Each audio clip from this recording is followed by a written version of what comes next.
The sin of idolatry. We must constantly be on guard against idolatrous attitudes and actions. Here now is Dr. Gene Gatz. Here are the observations that I'd like to make before we read what happened, this incredible story here in the book of Exodus. It's really an incredulous event that we're going to look at involving Aaron and the golden calf.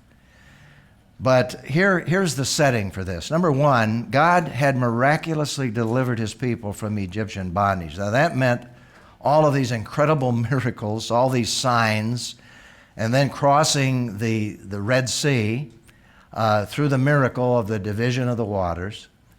And all of that happened leading up to the scene that we're going to look at from the Scriptures. The second observation is that God had provided for their material needs as they traveled to Mount Sinai. They needed water, God provided it. They needed water again, God provided it. They needed food, God provided it.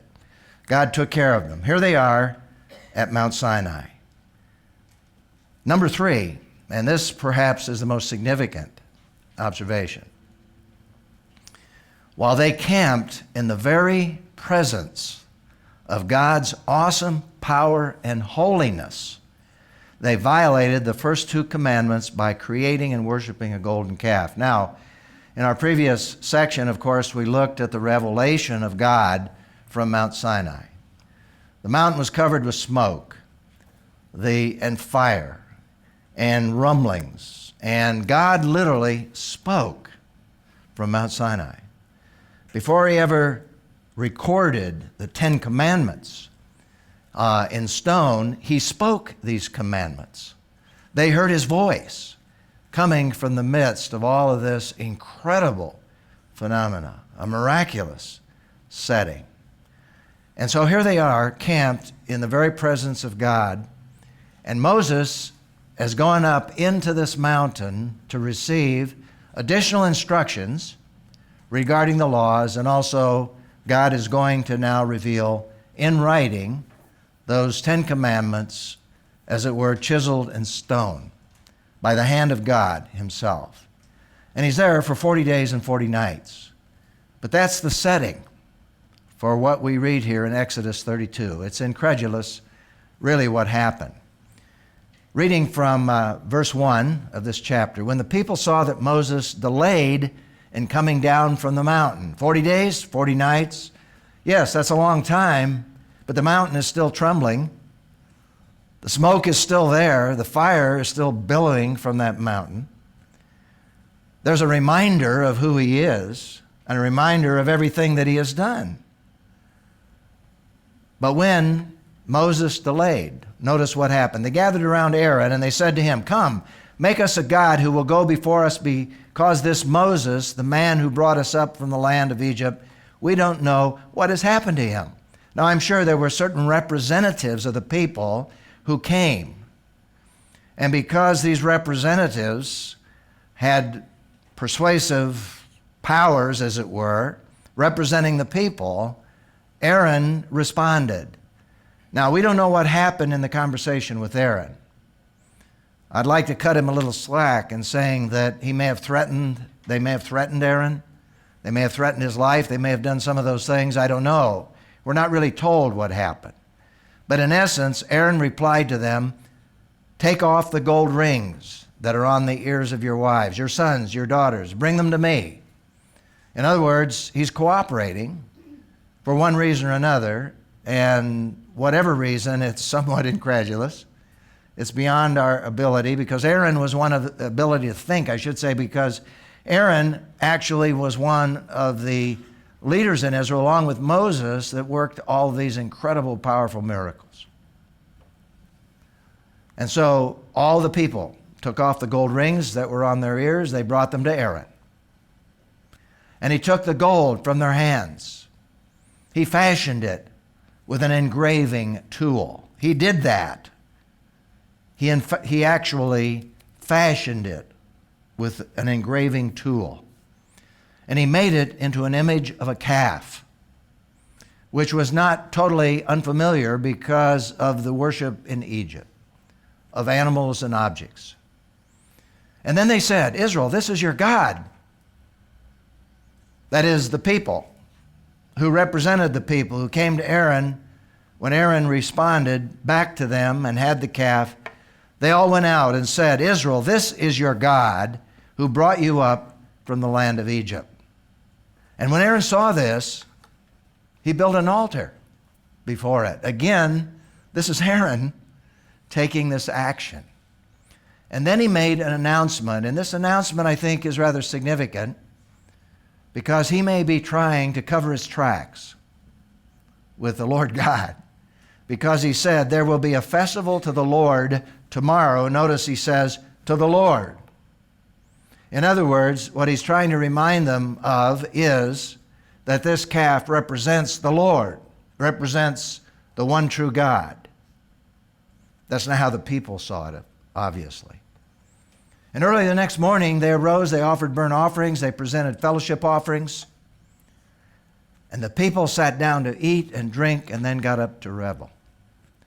Now, if you go to the New Testament, and we won't take time to do that this evening, but Paul comments on that because basically they rose up to play, to revel, and very specifically it says in 1 Corinthians that it involved the immoralities that were so prevalent in Egypt. And it was a horrible scene, incorporating immorality into the worship of this golden calf. That was a part of the pagan worship system out of which they came, and by the way, that they were going into when they got into the land of Canaan. That was a very common, prevalent thing, which continued even up to the New Testament era and is even prevalent in some situations today. Now, here's an illustration of what I think is very, very important in terms of what we call syncretism. And by syncretism, we simply mean taking truth, and there's truth in what we've read about the worship aspects of this, the objects of worship, not the calf, but engaging in some of the things that God had instituted in relationship to worship. And so they took truth and they integrated that into a pagan religious system. And that's what we call syncretism. That is something that is prevalent even today in certain countries of the world where Christianity is gone. In order to make Christianity more acceptable, they reach into the pagan system and incorporate that into Christianity. I remember in one instant where I was visiting a church in a Latin American situation where the priest was out in the courtyard doing Mass, and the witch doctors were in the church offering incantations and offerings to the statuary that was in the church.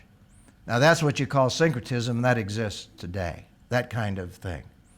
Now you have an illustration of this here in the book of Judges. And there was a man by the name of Micah. He was an Israelite. He had a shrine. And he made an ephod and household idols, and installed one of the sons to be his priest. Now notice it says in those days there was no king in Israel and everyone did whatever he wanted. That was during the time of the judges. Now what happened is that Micah, this Jew, consecrated the Levite. And he was very pleased because the Levite, was set aside to be the priestly class and those who were involved in the offerings and the operation of the tabernacle. So he was pleased with that. So he consecrated the Levite, this young man, and this young man became his priest. And priests were appointed, obviously, by the Lord. Aaron and his sons were priests. And they lived in Micah's house. And then Micah said, now I know that the Lord will be good to me because the Levite has become my priest. So here he is with his idols. Here he is worshiping. He has this young man, a Levite. He is a priest, and they're worshiping these idols. And at the same time, saying the Lord is going to be pleased with us. So you see the same thing happening to the children of Israel here in front of Mount Sinai. And the principle that we looked at when we previously were looking at Judges is simply this. We must be extremely cautious that we never combine pagan concepts with true biblical values. There's a very interesting passage in Ephesians. In fact, we referred to it in our last session together, where Paul wrote to the Ephesians, and they were very much used to syncretism. They were very much used to paganism, we should say, because of all the pagan things that were done in the city of Ephesus and in the other churches of Asia. And even today, there are obscene objects that are sold very prevalently in Ephesus when you go on tours. Obscene objects which have been uncovered in the city of Ephesus, and they actually worship these obscene objects. And that was nothing new as far as what Israel did, because Israel incorporated a lot of that into their worship system as well once they got into Canaan. And that, of course, displeased the Lord greatly. But Paul, writing in the New Testament to the Ephesians, says, "Therefore I say this and testify in the Lord, you should no longer walk as the Gentiles walk." That is in the past, if you are a believer in Jesus Christ. In the futility of their thoughts. They're darkened in their understanding, excluded from the life of God because of the ignorance that is in them and because of the hardness of their hearts. And we see a lot of that described in great detail in Romans chapter 1. They became callous, gave themselves over to promiscuity for the practice of every kind of impurity with a desire for more and more. And so we are not to engage in any kind of idolatry. And anything that comes before God is idolatry.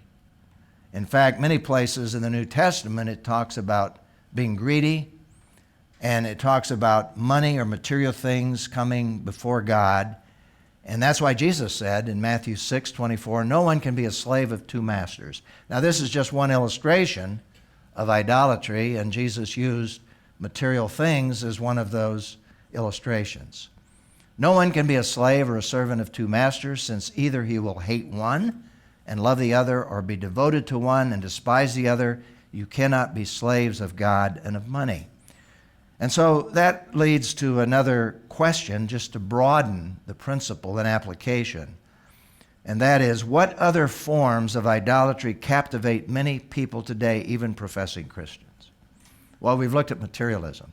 And you don't have to look very far in our culture and our society to see what has happened in government, to see what has happened in business with CEOs, to see what has happened in terms of corruption, to see what has happened among people that you would never think would ever cheat or lie or deceive or take advantage of other people. That's materialism, and that's our culture. That's our society. And that tends to take over in any culture of the world. And so that is one of the things that we see illustrated in terms of materialism being idolatry.